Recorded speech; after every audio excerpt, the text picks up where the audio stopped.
In today's video, we're going over the best controller settings in Warzone for Season 1 Reloaded. If you guys haven't heard, they did change the recoil pattern for every single gun in the game, so everything just feels different, and you guys might want to tweak around your settings to adjust for the new changes. So with that being said, if you guys do enjoy today's video and learn something new, make sure you guys drop a like and subscribe to the channel. There will be timestamps throughout the video if you guys do want to skip around. Now, before we get into today's topic, if you guys are experiencing lag or if you just want to have some easier lobbies to play in, you guys should check out LagoFast. LagoFast is a software for both console and PC that greatly helps your experience in Call of Duty when it comes to getting bot lobbies and better ping and latency. If you head over to the easy lobby feature after installing LagoFast, which has a free trial by the way, you can see all the servers you can connect to get much easier lobbies. And of course, LagoFast also provides an amazing latency boost feature for both console and PC that is super easy to connect to. Here is a before and after of the ping while using LagoFast. When it comes to new COD releases, honestly it's a must-have. Now, if you use code DuPeR, you can get 30% off on your subscription.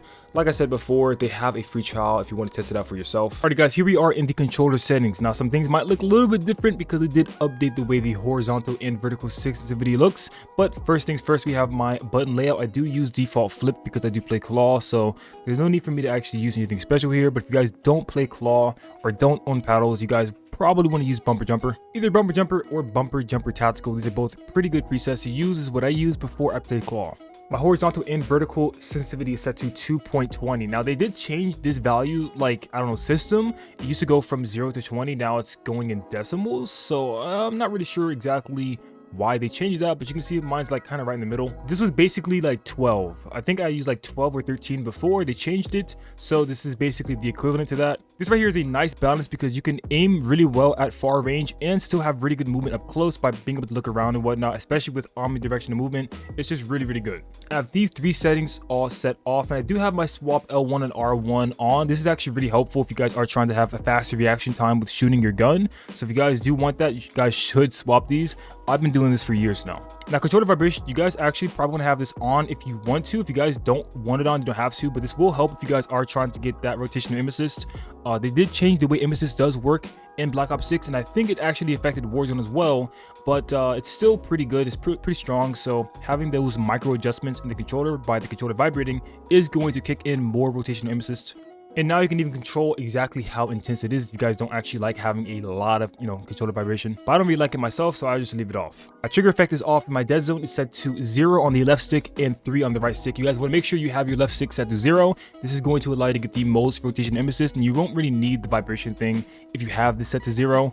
I've already covered tons of videos on exactly how rotation aim assist works in Warzone, and having your left stick set to 0 is the most important thing. Right stick doesn't matter that much. If you guys have, stick drift, you guys can turn this up. I wouldn't want to go anything above like 10 or 15.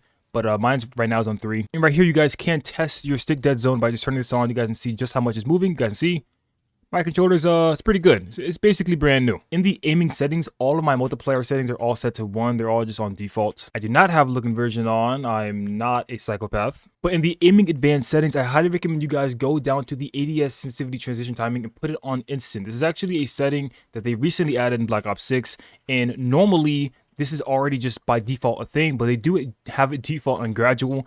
I don't know why, but basically when you ADS, it's not going to instantly change your ADS speed and like sensitivity and whatnot, which honestly is going to throw you off if you're not used to it. So make sure you guys have this on instant. Our response curve type is on dynamic, and I don't have the custom sensitivity per zoom on. But if you guys really want to do that, you can. I just never really bother with it. I don't really think it matters that much unless you like are a dedicated sniper and you really like to be able to like snipe really fast but still look around slow, then yeah, sure, you can play around with this. I'm going to just slide down these settings because most of these don't matter that much. I do have my slide dive behavior to tap to slide if you guys are wondering.